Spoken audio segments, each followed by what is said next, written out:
इराणवर Israel आणि अमेरिकेने संयुक्त कारवाई करत जे हल्ले केले त्यात अयातुल्ला खामेनी यांचा मृत्यू झाला. यानंतर आता या तिन्ही देशांमधला संघर्ष वाढला आहे. इराणने आता सौदी अरेबियातील अमेरिकेच्या दूतावासावरती ड्रोन हल्ला केल्याची माहिती समोर आलेली आहे. सौदीमध्ये जगातली सर्वात मोठी रिफायनरी असलेली अरामको कंपनी आहे आणि या कंपनीवरही इराणने ड्रोन हल्ला केला होता. या घटनेनंतर कंपनीला आग लागली होती, जी नियंत्रणात आणण्यात आली. अमेरिकेने आम्ही 40 दिवस तरी हल्ले करत राहू असा इशारा इराणला दिला होता. तसंच सैन्य दलांच्या कारवाया आणि हल्ले बंद करा असंही इराणला सांगण्यात आलं होतं. मात्र इराणने उत्तरादाखल सुरू केलेले हल्ले थांबवले नाहीत. आता या युद्धाचे आणखी काय परिणाम बघायला मिळतात हे पाहणं महत्त्वाचं ठरणार आहे. दुसरीकडे इस्रायल आणि इराण युद्धाचे चटके संपूर्ण जगाला बसत आहे आणि त्याच्याचमुळे आजच्या व्हिडिओमध्ये आपण बघणार आहोत की या युद्धाचे परिणाम नक्की आपल्या भारतावरती काय होणार आहेत, कोणत्या गोष्टी स्वस्त होऊ शकतात, कोणत्या गोष्टी महाग होऊ शकतात किंवा मग याचे आणखी काय परिणाम होऊ शकतात, हीच माहिती आजच्या व्हिडिओमध्ये आपण जाणून घेणार आहोत. त्यामुळे व्हिडिओ अगदी शेवटपर्यंत बघत राहा. मंडळी, 28 फेब्रुवारी 2026ची रात्र इतिहासामध्ये नोंदवली गेली. इस्रायल आणि अमेरिकेने मिळून इराणच्या मुख्य शहरावरती म्हणजेच इराणची राजधानी असलेल्या तेहरानवर जोरदार हवाई हल्ले केले. या हल्ल्यांमध्ये इराणचे सर्वोच्च नेते अयातुल्ला अली खामेनी यांच्या निधनाची बातमी आली. यांनी संबंध मुस्लिम जगतात संतापाची लाट उसळली.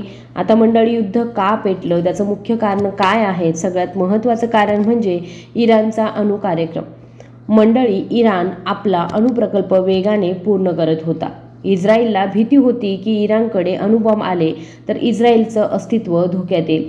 2025मध्ये इराण-इस्रायल युद्ध आणि इराण समर्थित गटांशी झालेल्या संघर्षामुळे इस्रायलच्या नेत्यांनी जानेवारीमध्ये इराणला वारंवार इशारा दिलेला होता की ते त्यांच्या अणुअस्त्र कार्यक्रम आणि क्षेपणास्त्र क्षमतांचा अनियंत्रित विस्तार करू देणार नाहीत.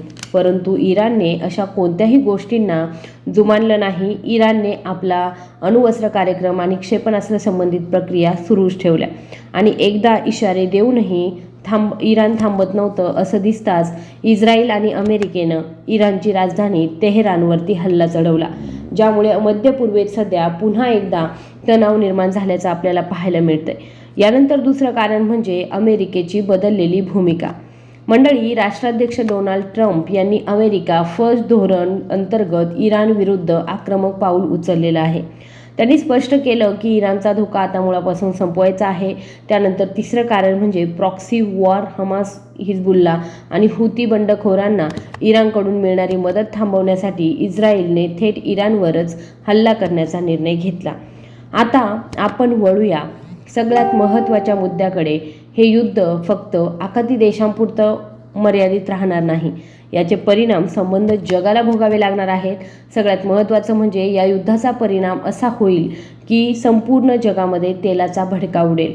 मंडळी, जगातील 20% कच्चं तेल आणि नैसर्गिक वायू होर्मुझच्या समुद्रधडीतून म्हणजेच स्टेट ऑफ होर्मुझमधून जातो. इराणने हा मार्ग बंद केला तर कच्च्या तेलाच्या किमती प्रति डॉलर 100 ते 120च्या आरपारही जाऊ शकतात. सध्या कच्च्या तेलाच्या किमती 70 प्रति बॅरल आहेत. भारत आपल्या गरजेच्या सुमारे 85 ते 90% कच्चं तेल आयात करतो. होर्मुझच्या समुद्रधुनीतून भारत 50% तेल आयात करतो. इराणने हा मार्ग जर बंद केला तर तेलाचा पुरवठा खंडित होईल. दुसरा मुद्दा महत्त्वाचा म्हणजे पुरवठा संपूर्ण विस्कळीत होईल. मंडळी, लाल समुद्र आणि परिक्षम गल्फमधील तणावामुळे लांबच्या मार्गाने प्रवास करावा लागेल. यामुळे माल वाहतुकीचा खर्च वाढून जगभरामध्ये महागाईसुद्धा वाढेल. यासोबतच शेअर बाजारसुद्धा कोसळले. अनिश्चिततेमुळे जगभरातील गुंतवणूकदार सोन्याकडे वळत आहेत. यामुळे शेअर बाजारामध्ये मोठी पडझड होण्याची शक्यता आहे. आता विचार करूया आपल्या भारताचा. म्हणजे भारत या युद्धाकडे केवळ प्रेक्षक म्हणून पाहू शकत नाही. सगळ्यात पहिलं तर पेट्रोल आणि डिझेलच्या किमती वाढणार. अगोदर सांगितल्याप्रमाणे भारत आपल्या गरजेच्या 90% कच्चं तेल आयातच करतोय. जर आंतरराष्ट्रीय बाजारामध्ये तेलाचे भाव वाढले तर भारतात पेट्रोल डिझेल लिटर मागे 20 ते 30 किंवा त्याहूनही जास्त रुपयांनी महाग होऊ शकतं. यामुळे वाहतूक महाग होईल आणि वाहतूक जर महाग झाली की पर्यायानं भाजीपाला, फळं आणि सगळ्याच जीवनावश्यक वस्तूंचे भाव वाढतील. दुसरा परिणाम म्हणजे भारतीय नागरिकांनी रेमिटन्स मंडळी पश्चिम आशियामध्ये म्हणजेच सौदी अरेबिया, कतारमध्ये सुमारे 90 लाख भारतीय काम करतात. जर युद्ध पसरलं तर त्यांच्या सुरक्षिततेचा प्रश्न निर्माण होईल. तसेच हे लोक भारताचा जो पैसा म्हणजेच रेमिटन्स आपण ज्याला म्हणतो ते भारतामध्ये पाठवतात त्यावरही परिणाम होईल आणि ज्यामुळे भारताच्या परकीय चलन साठ्यावरती ताण येईल. तिसरा मुद्दा म्हणजे चाबार बंदर आणि व्यापार मंडळी. भारतानं इराणमध्ये चाबार बंदर विकसित केलंय जे आपल्याला मध्य आशियाशी जोडतं. युद्धाच्या परिस्थितीमध्ये हा प्रकल्प रखडू शकतो, ज्यामुळे रशिया आणि युरोपशी होणारा जो व्यापार आहे तो आपला विस्कळीत होऊ शकतो. यासोबतच भारत मध्य पूर्व युरोप आर्थिक कॉरिडॉर म्हणजेच IMEच्या जो भारताला युरोपशी जोडणारा होता तो या युद्धामुळे सध्या तरी गुंडाळला जाण्याची शक्यता आहे. यानंतर आता शेअर मार्केट आणि रुपयावरती होणारा परिणाम. मंडळी, युद्धामुळे रुपया कमकुवत होईल आणि डॉलर मजबूत होईल. भारतीय शेअर बाजारामध्ये मोठी घसरण पाहायला मिळू शकते. याशिवाय इराण व शेजारील देशातील लोक युरोप किंवा आशिया देशांकडे स्थलांतर करू शकतात, त्यामुळे निर्वासितांचा मोठा प्रश्न निर्माण होऊ शकतो. याशिवाय युद्ध वाढल्यास लेबनॉन, येमेन सारख्या देशापर्यंत संघर्ष पसरू शकतो. यांचे सहयोगी गट सक्रिय झाल्यास तणाव आणखी वाढू शकतो. संघर्ष जो आहे तो दीर्घकाळ असाच चालल्यास अमेरिकेला मध्य पूर्वेमध्ये आपली सैन्य उपस्थिती वाढवावी लागू शकते. अमेरिकेच्या दबावानंतरही इराणने अणुवस्त्र निर्मिती नाकारली होती. मात्र अस्तित्वाच्या संघर्षाच्या पार्श्वभूमीवर इराण भविष्यात अणुशस्त्र कार्यक्रम गतिमान करू शकतो. या संघर्षात अमेरिका, इस्रायल सक्रिय आहेत. यानंतर आशियातील प्रमुख देश आहे रशिया, चीन, भारत यांची सुद्धा भूमिका आता पुढच्या घडामोडींमध्ये महत्त्वाची ठरणार आहे. एकूणच या संघर्षामुळे केवळ मध्य पूर्वच नाही तर जागतिक अर्थव्यवस्था, ऊर्जा बाजार, राजकारण आणि भारताच्या आर्थिक स्थैर्यावरही परिणाम या युद्धाचा होण्याची शक्यता नाकारता येत नाही. मंडळी, भारत आणि इराणमधील व्यापार किती मोठा आहे? गेल्या आर्थिक वर्षामध्ये भारत आणि इराणमध्ये 168 कोटी डॉलर्सचा व्यापार झाला आहे, जो भारताच्या एकूण द्विपक्षीय व्यापाराच्या 1.74 लाख कोटी केवळ 0.01% आहे. सुमारे 6 वर्षांपूर्वी देशांमध्ये 703 कोटी डॉलर रुपयांचा व्यापार झाला होता. या व्यापारामध्ये झालेली मोठी घट प्रामुख्याने अमेरिकेच्या निर्बंधांमुळे इराणकडून होणाऱ्या कच्च्या तेलाच्या आयातीत झाल्यामुळे कपातीमुळे आहे. 2024-25च्या आकडेवारीनुसार इराणमधून भारतामध्ये 44 कोटी डॉलरचा आला तर भारताने इराणला 124 कोटी डॉलरचं साहित्य पाठवलं. इराणला होणारी मुख्य निर्यात बासमती तांदूळ, चहा, साखर, ताजी फळं आणि औषधं होती, तर सफरचंद, पिस्ता, खजूर आणि किवी हे तिथून आयात केलं जात होतं. युद्धाचा इराणशी व्यापार संबंधावरती परिणाम होणार आहे, तरी इस्रायलशी भारताच्या वाढत्या व्यापारावर परिणाम होऊ शकतो. गेल्या दशकामध्ये संरक्षण आणि उच्च तंत्रज्ञान उपकरणांच्या शिपमेंटद्वारे भारताची इस्रायलला होणारी निर्यात 21% वाढली आहे.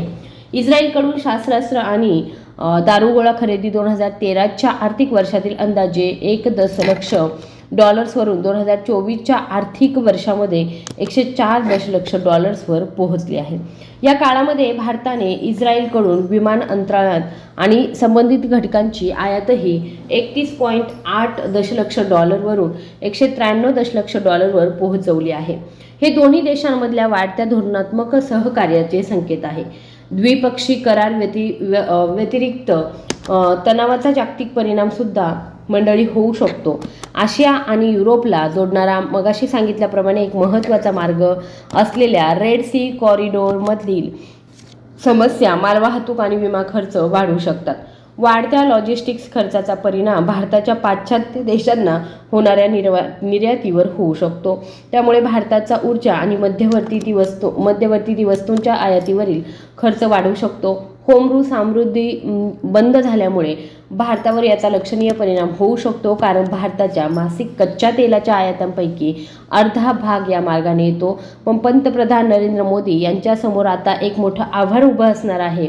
एका बाजूला इस्रायल आपला सर्वात जवळचा संरक्षण भागीदार आहे, तर दुसऱ्या बाजूला इराणशी आपले जुने ऐतिहासिक संबंध आहेत. भारत शांतता आणि वाटाघाटी करण्यावरच बरं येईल. पण अमेरिकेचा दबाव जो आहे तो नक्कीच असणार आहे. एकूणच इराण इस्रायल युद्ध हे केवळ 2 देशांमधला सीमावाद नाही आहे, तर तो एक जागतिक अर्थव्यवस्थेला लागलेली एक मोठी आग आहे. जर हे युद्ध लवकर थांबलं नाही तर आपण एका मोठ्या आर्थिक मंदीच्या उंबरठ्यावर असणार आहे. तुम्हाला काय वाटतं, भारताने या युद्धामध्ये नक्की कोणाची बाजू घेतली पाहिजे, की आपण तटस्थरावरून काय केलं पाहिजे?